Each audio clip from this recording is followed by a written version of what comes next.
So the other day, I watched Inside Out 2 in the movies with my friends, and that was just a beautiful experience. Like, the whole day was a beautiful experience. There is so much power in the ability of films, of books, of anything that creates like a physical manifestation of an intangible topic. There's so much power in that, like so much power in creating a visual of emotions and thoughts, which are things that we all experience that are so real, but you can't see them, you can't grab them, like they're not tangible. And it's just so healing and so powerful to be able to talk about these things and bring to life these things that happen under the surface. In that movie theater, I felt seen. Like at the end of the movie, I think we all felt seen because like we could all relate to what was happening. This video isn't really talking about the movie itself. I guess it is, but it's talking about something that I experienced while I was watching the movie.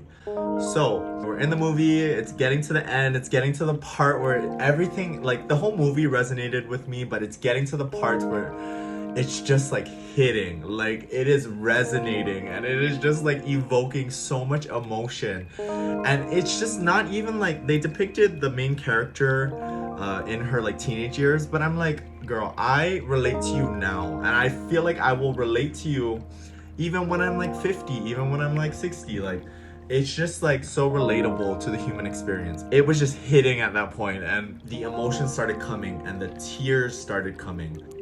And what I noticed as the tears started coming, and it came heavy. It wasn't just like, oh, like that hit a little bit and I'm like kind of tearing up. It was like, it was hitting and it kept hitting, and the tears just wanted to come out.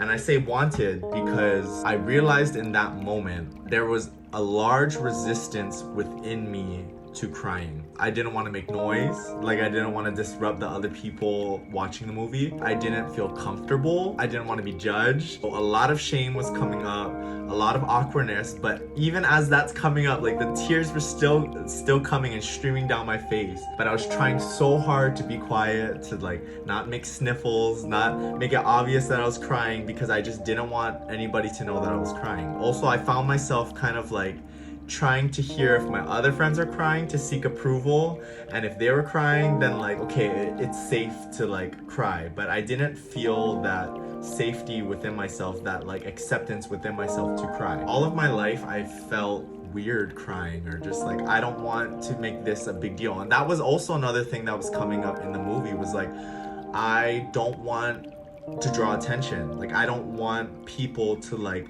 turn to me and be like, oh, are you okay? Like, you know, oh, like feel better.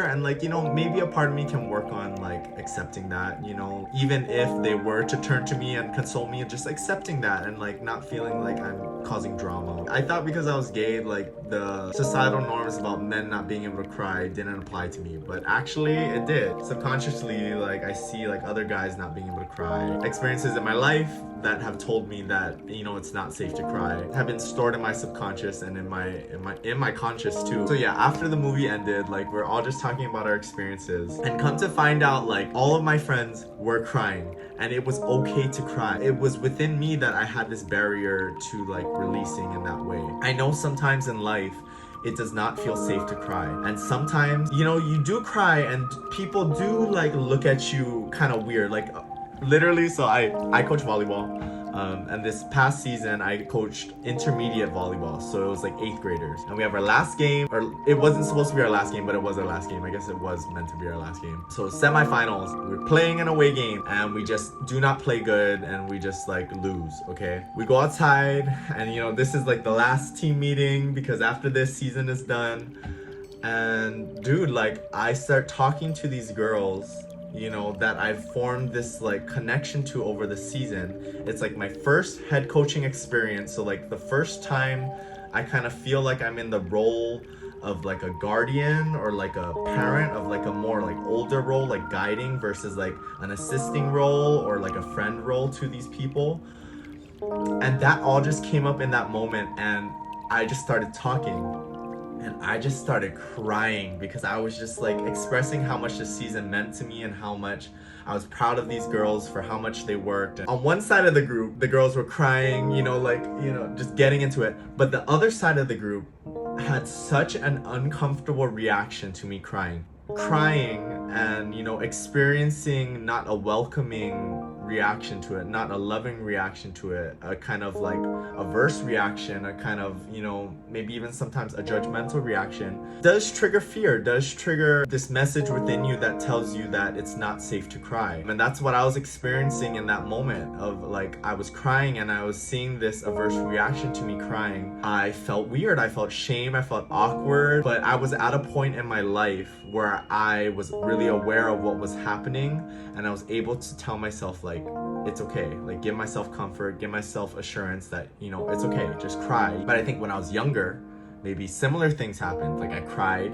and then the reaction to it was judgmental and it was harsh, and I didn't have that awareness and that self-reliance to be able to tell myself that crying was okay. I kind of reacted to that by suppressing crying and being like, okay, I can't do this next time because I don't want to go through this, which is such a valid reaction. And no matter what point of life you're in, you can still go through that same experience of, okay, shoot, I do this one thing and the response to it is so negative and harsh that I'm scared to do it again. But I think self-awareness and self-love, those things help us get through those kind of scary, negative situations or moments without internalizing those negative messages and keeping this place of inner security and comfort and saying that, okay, this was their reaction to it, that is separate from me.